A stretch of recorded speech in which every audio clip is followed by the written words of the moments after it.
Bonjour à toutes et à tous les gones, ou bonsoir, ça dépend quand est-ce que vous regardez cette petite vidéo. Vidéo, encore une fois particulière, puisque cette fois-ci, on est à fond dans le mercato, les amis. Euh, Aujourd'hui, forcément, vidéo d'actualité. J'ai reçu beaucoup de demandes où on me dit est-ce que tu connais Perry, est-ce que tu connais Adrielson, quelles sont leurs caractéristiques. Écoutez, cette vidéo, elle est faite pour ça. On va s'intéresser à ces deux joueurs-là précisément. Deux joueurs brésiliens, comme vous le savez. Deux joueurs qui ont rejoint la sélection brésilienne il y a très peu de temps. Il me semble que Perry n'a pas encore été officiellement titularisé. Adrielson, ça a été le cas, il me semble.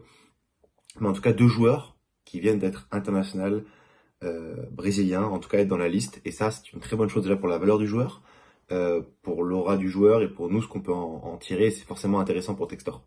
Concernant le profil des joueurs, ça va être le but de la vidéo, vraiment que chacun puisse reconnaître un petit peu le profil, en savoir plus. C'est normal de pas le savoir, hein, ça joue au Brésil, la Botafogo. Concernant Lucas Perry, gardien très moderne, premièrement, il faut que je vous le dise, c'est un joueur où, objectivement, je suis assez fan de ce profil-là. Gardien de 1m97, donc très grand gardien, plus de 2 mètres d'envergure, et ça, c'est vraiment une qualité physique naturelle qui fait que face à ça, un gardien comme Lopez, forcément, ça a plus de mal. 25 ans, donc sélectionné avec le Brésil A il y a pas longtemps. Quelques stats intéressantes que j'ai pu trouver sur Perry. 33 matchs, 29 buts encaissés. On parle du contexte, il a encaissé 12 buts sur les 5-6 derniers matchs parce que Botafogo fait une moins bonne fin de saison et c'est une réalité. Puisque sinon, en général, c'est le deuxième meilleur gardien du championnat en termes de clean sheet avec 14 clean sheets. Et ça, c'est très intéressant, c'est une très belle stat. Puisque j'ai vu pas mal de ses actions et entre autres 3-4 matchs où on le voit et c'est un gardien décisif. Pour le coup, il y a des matchs où sans Perry, Botafogo aurait perdu et ça, dont un très très beau double arrêt contre le Grêmio où il fait un double arrêt sur sa ligne franchement exceptionnel.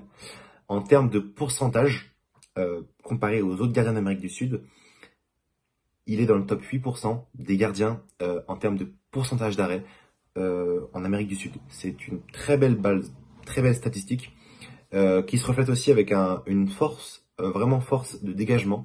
C'est un bon gardien en relance quand il est concentré, dans le top 16% en Amérique du Sud en termes de dégagement au pied et à la main, puisqu'il a une spécificité, c'est un gardien qui relance très loin, très fort avec le poing. Et ça, vous pouvez avoir des vidéos sur Internet, sur YouTube qui sont très intéressantes là-dessus, où il le montre et c'est assez fou, c'est assez singulier. Donc vrai bon joueur, vrai bon gardien, au pied, sur sa ligne, grande envergure. Il y a quasi tout en fait. Il y a quasi tout dans ce gardien-là. C'est un gardien qui est très polyvalent et qui a une grande taille, un peu comme Donnarumma dans le profil, mais avec un jeu au pied qui est bien meilleur et une meilleure capacité de dégagement. Donc je suis fan de Lucas Perry. Concernant Adrielson, profil d'1m81, défenseur central droitier, donc plutôt de petite taille, 25 ans là aussi, mais il est de 98, alors que Perry est de 97. Adrielson, c'est 84% de passes réussies, dont 70% dans le camp adverse, donc il fait beaucoup de passes progressives. C'est pas un très bon relanceur, mais il sait faire ça. C'est un domaine où il peut performer. À côté par exemple d'O'Brien qui n'est pas un défenseur relanceur, qui pourrait le faire, mais c'est plus un défenseur de couverture, O'Brien. Perry, lui, peut être un défenseur plus stopper, puisqu'il a une force, une capacité à être proche du sol et à pouvoir bien intercepter les ballons. Ça se reflète d'ailleurs dans les statistiques. SofaScore qui précise qu'il réalise quasi 2 interceptions par match, ce qui est quand même très bon.